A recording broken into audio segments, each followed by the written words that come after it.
అందరికీ నమస్కారము. గుత్తికోట అని అందరూ అంటుంటారు, కానీ గుత్తికోటలో ఒక అద్భుతమైన ప్రదేశం. అరే మురారిరావు సీటు కింద ఉన్నాము. అక్కడ బిల్డింగ్ కూడా అక్కడ కనపడుతుంది. అక్కడ కూర్చొని చదరంగం ఆడుతూ అతను మొత్తము బాగా చూసేవాడు, ఎక్కడెక్కడ ఎవరెవరు ఉన్నారు, ఏమేమి చేస్తున్నారని. మన గుత్తికోట శత్రుదుర్భేదమైన కోట. ఈ యొక్క ప్రాంతం యొక్క చరిత్రను ఇక్కడ గుత్తివాసి మనకి బాబా అన్న ఉన్నాడు. ఆయన పెద్దలు దాదాపుగా 500 సంవత్సరాలు ఈ కోట కట్టించినప్పుడు ఈ యొక్క మురారిరావు గోర్పడే అలాగే హైదర్ అలీ హయాంలో ఏం జరిగిందనే విషయాలు మనము కొద్దిగా సూక్ష్మంగా అన్నతో చిన్న స్టోరీ. ఎందుకంటే పిల్లలు మీరు వస్తుంటారు, మీరు కూడా మీ భావితరాలకి గుత్తికోట అంటే ఏదో ఉంది ఆడ, దానికి స్టోరీ ఉందని మీరు కూడా మాది చెప్పాలి. ఇదే సంరక్షణ సమితి టీము కోరుకునేది. మన ప్రాంతము, మన ఊరు, మన కోటని మనం ఎప్పుడు సంరక్షించుకోవాలి. మీలాంటి యువత చేతిలోనే ఉంది. దయచేసి అక్కడికి. ఇప్పుడు మనకి బాబా అన్న గారు గుత్తి ప్రాంతంలో గుత్తికోటలో దగ్గర ఉన్నాడు కాబట్టి అతను ఇక్కడ ఏం జరిగింది, వాళ్ళ పెద్దలు ఏం చెప్పారో మనం తెలుసుకుందాం. అన్న నమస్కారం. అన్న అందరికీ నూతన శుభాకాంక్షలు. గట్టిగా కొంచెం. అందరికీ నూతన సంవత్సరం శుభాకాంక్షలు. చాలా సంతోషం. Happy new year. Happy new year. Happy new year. Okay, good. చెప్పండి అన్న. ఇది దాదాపు అంటే మాకి ఇక్కడ 500 సంవత్సరాలు మా కోటలో మేము ఉండేవాళ్ళం. మాకి ఒక 60 మీటర్లు 70 మీటర్లు కొండ దగ్గరలో ఉంటుంది. ఇది మా జేజమ్మ అంటే మా నాయనమ్మ మాకు చెప్పినది. మా జేజికి వాళ్ళ పూర్వం వాళ్ళ అత్తగారు వాళ్ళు చెప్పినది అనమాట. ఈ కోటను మురహరిరావు అనే రాజు పరిపాలించుండేవాడు అనమాట. ఆయన ఈ కోటను చాలా బందోబస్తుగా కట్టించినాడు. ఈ శత్రువులు ఎవరు జయించేటట్ట లేదు, అంత కష్టపడి బాగా కట్టించింది. శత్రుదుర్భేదమైన కోట. సత్రమిట్ట అని ఉంది, కరెక్టా? మన మహర్షి స్కూల్ ఉండే కదమ్మా, అది సత్రమిట్ట అని. దాన్ని దండమిట్ట అనేవాళ్ళు. అప్పుడు ఊరు లేదు అక్కడ అనమాట. అక్కడ సైన్యం వచ్చి నీళ్లు, గుర్రాలకి, దానికి ఆహారము, దానికి వీళ్ళు సైనికులు ఉండేదానికి ఏర్పాటు చేసేవారు అనమాట. అప్పుడు ఈ కోటను జయించాలని మైసూరు నుండి హైదర్ అలీ గారు ఎక్కడి నుండి వచ్చినారు, పెరవల్ నుండి చెన్నంపల్లి అట్లా చూసుకొని గుత్తికి వచ్చినారనమాట. గుత్తికొచ్చి ఈ కోటని చేజిక్కించుకోవాలని ఆయన ఐడియా వచ్చింది. 2 తూర్లు వచ్చి ఎనికి పోయినాడనమాట, చేతగాక ఈ కోట చేసుకోలేక. మళ్ళా 3వ తూరు వచ్చినప్పుడు కూర్చున్నాడు అనమాట. ఎట్లా చేయాలా ఇది అని అంటే అప్పుడు వీళ్ళంతా లోపల అంతా బందోబస్తు చేసుకుని ఉన్నారు. కానీ 1-2 నెలల వరకు దాదాపు ఉన్నాడు ఇక్కడ పోకోకుండా. ఈ కోటను జయించే పోవాలనుకున్నాడు హైదర్ అలీ గారు. ఆయన కిందనే ఉన్నాడు, కింద ఆడ సత్రమిట్ట గుర్రాలు 10,000 మంది చుట్టూ అనమాట ఉన్నారనమాట. ఆ తర్వాత వీళ్ళకి పైన భోజనాలకి వండుకుండికి రేషన్ ఉండవు. ఇప్పుడు మనం వచ్చినాం కదా, నీళ్లు తెచ్చుకుంటాం, ఏదో బిస్కెట్ తెచ్చుకో అయిపోతాయి. కానీ 1 నెల రోజులు ఉండాలంటే ఉంటాయి అట్లా అనమాట. కానీ రాజులు పెట్టుకునేదంతా అయిపోయింది. 1 నెల రోజులు తినేసినారు. ఇంకా ఏం లేదు. ఇంకా అప్పుడు ఏం చేసినాడు చెప్పు. ఆ తర్వాత ఏం చేసినాడు, రాజుకు ఒక ఐడియా వచ్చేసింది. ఇక్కడ మనకి ధాన్యం గింజలు లేవు, బియ్యము అన్ని వగైరాలు లేకపోతే మనకి ఎట్లా చచ్చిపోతున్నారు, తిండి లేక పోతున్నారు అనమాట. అప్పుడు రాజు ఏం చేసినాడంటే ఒక మాట యుగుల ద్వారా తెలుసుకున్నాడు, హైదర్ అలీ గారు ఇంకా ఎన్ని రోజులు ఉంటారు అని. అర్థమైందా? అప్పుడు ఆ కోట ఈ ఏగుల ద్వారా ఆయన తెలుసు, కోట వశం చేసుకునే వరకు పోడు అని ఆయన ఏం చేసినాడు, ఇది సాలైపోయి ఇంకెట్లా రా అంటేనే అప్పుడు ఈయనకి లోపల ఆహారం లేవు కదా, గింజలు అని ఆయన జంక్షన్ కుంట్ల అని ఉంది. రాణిసాని కుంట్ల అంటారు, జంక్షన్ కుంట్ల అంటారు. పిఆర్పల్లి జంక్షన్ కుంట్ల 25 కిలోమీటర్ దూరం గుత్తికోటగా. ఆయనకి ఈ మురారిరావు గారు 3 గ్రామాలు 5 గ్రామాలు కుగ్రామాలు చిన్నవి ఇచ్చినారు అనమాట.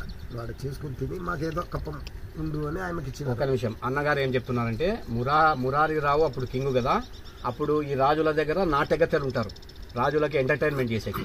ఇక్కడ కూర్చొని వాళ్ళిద్దరు ఇక్కడ ఎంజాయ్ చేసేవాళ్ళు. అట్లా నాట్యగత్తెలు వాళ్ళని భోగంసాని ఇదంతా అనమాట. ఇది డాన్స్ ఇక్కడ చేసుకుంటా ఉండేవాళ్ళు. అందుకు ఆమెకి అట్లాటోళ్ళకి రాజులు ఏం చేస్తారు, కొన్ని అగ్రహారాలు, కొంచెం బంగారు, కొంచెం నగలు, కొంచెం వజ్ర వైడూర్యాలు ఇచ్చేవాళ్ళు అనమాట. ఇచ్చేసి ఆ గ్రామాలనే నువ్వే వాళ్ళకే పాలించుకో గ్రామ పెద్ద నేను చెప్పినట్లేనల్లా అనమాట. కానీ వాళ్ళు మురారా హండర్లోనే ఆయమ్మ ఉండేదన్నమాట. ఏం చెప్తే ఆయమ్మ అదే చేయాలన్నమాట. పంపిస్తేనే ఆయమ్మ చేయాల. కానీ ఇప్పుడు ఏపకే ఏంది లేదు, తిండి ఎంత అయిపోయింది, డబ్బులు ఉన్నాయి, వజ్రాలు ఉన్నాయి, అన్ని ఉన్నాయి, బంగారు నాణ్యాలు వేసుకున్నారు, తిండి అవి తినలేం కదా. ఇంకా చచ్చిపోతున్నారు, ఒకటి చచ్చిపోతున్నాడు, ఇద్దరు చచ్చిపోయినారు, ఇన్ఫర్మేషన్ నెల రోజులు అయిపోయా. ఏం చేయాలి అప్పుడు? ఏం చేస్తారు చెప్పండి? మీరు చదువుకుంటున్నారు కదా, అప్పుడు ఏం చేయాలో చెప్పండి? ఏం చేయాలి అప్పుడు? మనం ఉండు అక్కడ 10,000 మంది ఉన్నారు సైన్యం, ఉండు కొంచెం ఉండు. అప్పుడు 10,000 మంది సైన్యం, కత్తులు కటార్లు గుర్రాలు అంతా వస్తే చెక్కి పారేస్తారు. కోట మాది, ఇది మేము అసలు ఇక్కడ కోటలో మన రాజు కూడా బలాఢ్యుడే, పైనుంచి అన్ని రాళ్ళు వేస్తున్నాడు, రావద్దంటారా నా కొడకలారా అని. తర్వాత నూనె కాలే నూనె వేస్తున్నారు, చూడన్నా నాట్లాడు, నేను ఎక్కుతా నీ కథ చూస్తా అంటాను అనమాట. అంత లోపల ఏం చేస్తాం, పైనుంచి రాళ్ళు వేస్తాను, వాడు నెత్తి మీద పోతే చచ్చిపోతాడు. అట్లా గుత్తికోట బలాఢ్యమైన కోట, శత్రు దుర్భేద్యమైన కోట అంటారు దీన్ని. మనం ఎక్కువచ్చేది కూడా ఎంత కష్టంగా ఎక్కువస్తున్నాం.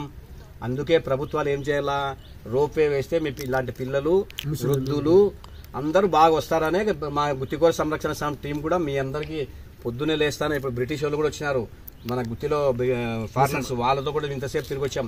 మీకు ఇప్పుడు ఎందుకు చెప్తున్నామంటే ఈ స్టోరీ మీరు కూడా భావితరాల్లో గుత్తికోటను కాపాడతారు అనే ఉద్దేశంతో మీరు కూడా మీ పిల్లలకి మేము 10 మంది చెప్పినాం, మీరు ఒక 10 మందికి, వాళ్ళు ఒక 10 మందికి అట్లా చేరవేస్తే.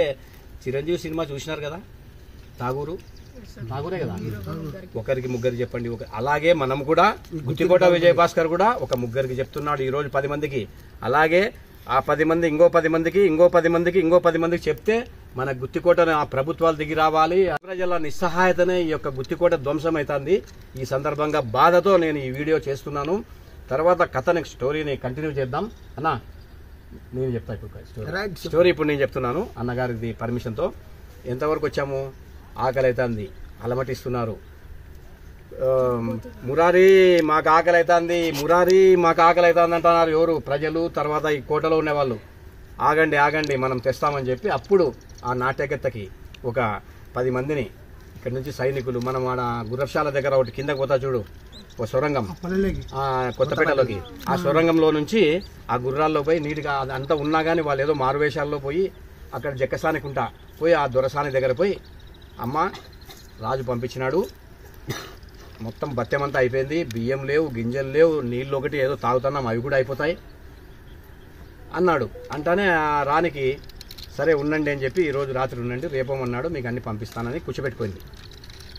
ఆ రానికి రాత్రి పండుకో అమ్మ ఎవరు దొరసాని నాట్యం, ఆమెకు 3 ఊర్లు ఇచ్చినారు కదా.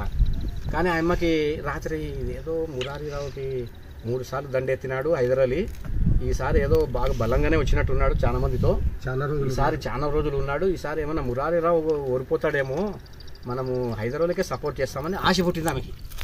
నాకు ఇప్పుడు 3 ఊర్లు ఉన్నాయి కదా, ఇంకా హైదరాబాద్కి చెప్తున్నా, హైదరాబాద్ని మనం సపోర్ట్ చేస్తే ఇంకా ఒక 4-5 ఊర్లు వస్తాయి కదా, ఇంకా నాకు బంగారు దండికి వస్తుంది కదా, ఈ దిగేసుకొని బాగా తిరగొచ్చు కదా, నాకు దగ్గర ఇంత బంగారు ఉందని అని అనుకుంది. అనుకుంటానే ఉండండి అని చెప్పింది. అంతలోపల రాత్రి ఒక మనిషిని గుర్రం మీద, అప్పట్లో ఈ యొక్క యుద్ధాలు జరిగేది ఎట్లంటే, ఇలాంటి కోటలు జయించాలంటే అన్న చెప్పినట్లు చెరువులు, కుంటలు, నదులు దగ్గర వాళ్ళు విడిది చేస్తారు వాళ్ళ గుర్రాలకి, వాళ్ళు తాగాకి నీళ్లు ఉండాలి కదా, తినడానికి.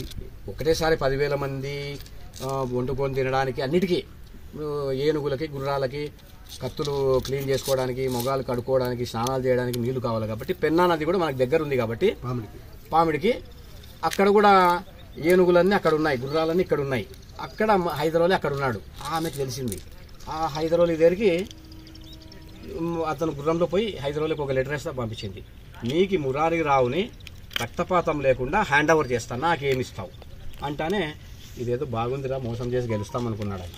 ఇదేదో బాగుంది, వాడు చూస్తే బలంగా ఉన్నాడు మురారి, ఈ అమ్మాయి నెలైనా కానీ మన సైనికులంతా రక్తపాతం జరిగింది. ఇప్పటికే 1,500 మంది చచ్చిపోయినారు, వాళ్ళ పక్క ఒక 1000 మంది చచ్చిపోయినారు, వీళ్ళ పక్క 1,500 చచ్చిపోయినారు, ఆడ చిక్కినట్ల. కానీ లొంగడంలే. ఇప్పుడు అన్న చెప్తాను, నేను చెప్పండి అన్న. శత్రువైనా వీళ్ళ మాట వింటారంట. ఓకే, అది చెప్పండి. శత్రువైనా ఒక్కోసారి వీళ్ళ మాట వింటారు. జనరల్గా ధర్మయుద్ధాలు అలాగే జరుగుతాయి. అప్పుడు ఏమవుతుంది, ఆ వేగుపై ఆయనకి ఎవరికి మన అన్న మన పిల్లలేనా రమ్మని ఇక్కడ కట్ చేసుకోండి. పెన్నా నది కాటికి పోయినాం. అంటే పామిడి దగ్గర ఉంది కదా, మనం అనంతపూర్ పోయేటప్పుడు బ్రిడ్జిలు వస్తాయి, నీళ్లు చిన్న పోతుంటాయి, చూసినారు కదమ్మా. అక్కడ మనకి ఏనుగులన్నీ నిలబడి హైదరాబాద్ అక్కడ మీరు కూర్చొని హైదరాబాద్ అక్కడ టికానా వేసినాడు. అక్కడ మన ఎవరు మన దొరసాని మేడము ఒక గుర్రాల్లో పంపించింది లెటర్ రాసి. హైదరాబాద్ గారికి దొరసాని చేసుకున్న విన్నపం ఏమనగా, మీరు గత నెల రోజులుగా గుత్తికోటను జయించాలని మీరు చాలా కష్టపడుతున్నారు. ఇప్పటికే చాలామంది చనిపోయినారు, దాదాపుగా అటుపక్క 1500 మంది, ఇటుపక్క 1000 మంది. మీకు రక్తపాతం జరగకోకుండా గుత్తికోట రాజును మీ దగ్గరికి మేము లొంగే విధంగా నేను చేస్తాను, నాకేమిస్తావు అనేది ఆశపడి రాత్రి వాళ్ళు 10 మంది బాగా గొరకబెట్టి నిద్రపోతున్నారు. ఇస్తాంలే, ఇంకా రాని తీసుకుపోయి ఇస్తాం లేడా మన వాళ్ళందరికీ ఫుడ్ అనుకున్నారు. కానీ ఇక్కడ అది అంత మోసం జరుగుతుంది. ఇంకా ఆయన ఒప్పుకున్నాడు, ఓకే డన్ అన్నాడు. ఆయన మళ్ళీ లెటర్ తీసుకొచ్చి అతనికి ఇస్తారు. అతను పోయినాడు కదా గుర్రంలో, అతను పోయి లెటర్ ఇస్తుంది, దొరసాని చదువుకుంటుంది. ఓకే నీ యొక్క అంగీకారానికి మా అంగీకారం ఓకే అన్నాడు. అంటానే నువ్వు కూడా పండుకోపోరా పోయి అని చెప్పి వాడిని పంపిస్తానే రాత్రి వాడిని కూడా చంపేస్తారు. ఎందుకంటే వాడు పోయి మళ్ళీ మురారికి చెప్పినా చెప్తాడు కదా. అందుకోసము యుద్ధాలలో ఎవరిని నమ్మేరు వాళ్ళు నమ్మకంగా పెట్టుకుంటారు, కానీ ఇలాంటివి జరుగుతుంటాయి అన్నమాట. తర్వాత ఏమవుతుంది, శత్రువులైనా కానీ మిత్రులుగా చేసుకునే యొక్క స్వభావాన్ని ఆ యొక్క రాజులు అప్పట్లో ధర్మయుద్ధాలు ఉండిందనమాట. ఈ హైదరాబాద్ కానీ మురారిరావు గోర్పడే కానీ ధర్మయుద్ధంగానే చేయాలనుకున్నారు. కానీ నెల రోజులైనా గుత్తికోటను లొంగడంలే, పైనుంచి నూనె పోస్తున్నారు, రాళ్ళు వేస్తున్నారు, కత్తులతో పొడుస్తారు, చంపుతున్నారు. ఇక్కడ ఏమైపోయింది, రాజు ఓకే అన్నాడు. ఆ 10 మందిని రాత్రి తల్లలు కోసేస్తుంది ఆయమ.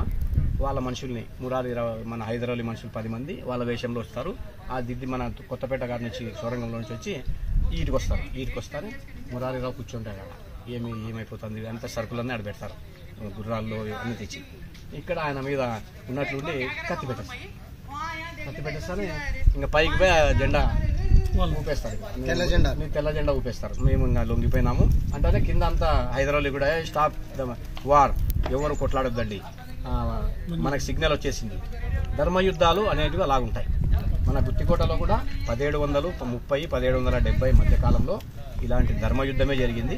తర్వాత అతను కూర్చొని హైదరాబాద్ మురారిరావు కూర్చొని ఇక్కడే కూర్చొని ఏం చేసినారు, ఏం చేద్దాం నాకు చాలా ఖర్చు అయింది, 10 నెల రోజుల నుంచి నాకు ఎన్నో వేల వరహాలు అయిపోయినాయి, అవన్నీ నువ్వు కట్టిస్తానంటే కట్టిస్తానన్నాడు, ధర్మంగా కట్టిస్తానన్నాడు. తర్వాత నన్ను మోసంగా గెలిచినావు నువ్వు, ఆమె నాకు ఇట్లా మోసం చేసింది అంటే ఆమె నేను హైదరాబాద్ అంటానే మీ ఇష్టం అంటానే ఆమెను తల తీసి ఆడ వైర్లెస్ కొండ కాడ ఆడ ఎర్రగుట్ట ఉంది, ఎర్రబుర్జు మన బస్ స్టాండ్ లో నుంచి కనిపిస్తుంది చూసినావా పైన ఎర్రబుర్జు అని, ఆ ఎర్రబుర్జులో వేసి సున్నాకి అంత వేసి అంటించి ఆమెను చంపేస్తాను. ఇక్కడ మురారిరావుని మైసూరు తీసుకుపోయి అక్కడ బంధిస్తారు.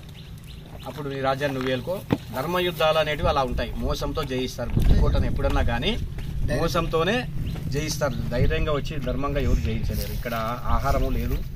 తర్వాత మోసం, ఆమె కూడా ఇక్కడ కూర్చున్న రాణి కూడా మోసం చేసి వాళ్ళ 10 మందిని చంపేసి వీళ్ళ 10 మందిని కూడా తీసుకొచ్చింది. This is the Murari Rao story. మీరు కూడా దయచేసి ఒక నిమిషం, దయచేసి ఇక్కడ అంతా గుత్తి యూత్ అంతా వచ్చినారు, అక్కడ చూపి మాట్లా గుత్తి యూత్ అంతా వచ్చినారు, చాలా సంతోషము. జనవరి 1 రోజు అద్భుతమైన ఒక మురారిరావు గోర్పడే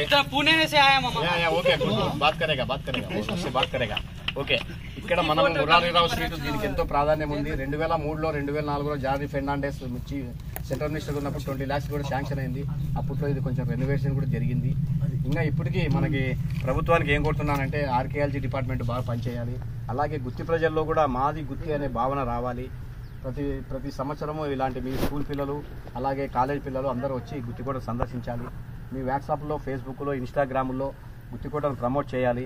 అలాగే గుత్తి ప్రాంతంలో ఈ యొక్క రాజ కుటుంబాలు కానీ తర్వాత ప్రభుత్వాలు కానీ ఇప్పుడు వచ్చిన ఫారినర్స్ కానీ అందరూ గుత్తికోట అభివృద్ధికి పాటుపడతారని ఈ సందర్భంగా గుత్తికోట సంరక్షణ సమితి టీం తరఫున, గుత్తి ప్రజలందరి తరఫున, యోగా గురువు కృష్ణయ్య తరఫున, యూత్ మా అల్లుడు అందరూ వచ్చినారు, అల్లుడు ఫ్రెండ్స్ అంతా వచ్చినారు. చాలా సంతోషమైంది. ఈ యొక్క అవకాశాన్ని నాకు ఈ గుత్తికోటలో నేను చేస్తున్న ఈ యొక్క పోరాటంలో మీరంతా కల్పించిన దానికి గుత్తి యూత్కి అలాగే చిన్నపిల్లలకి మా స్టోరీ విన్నారు.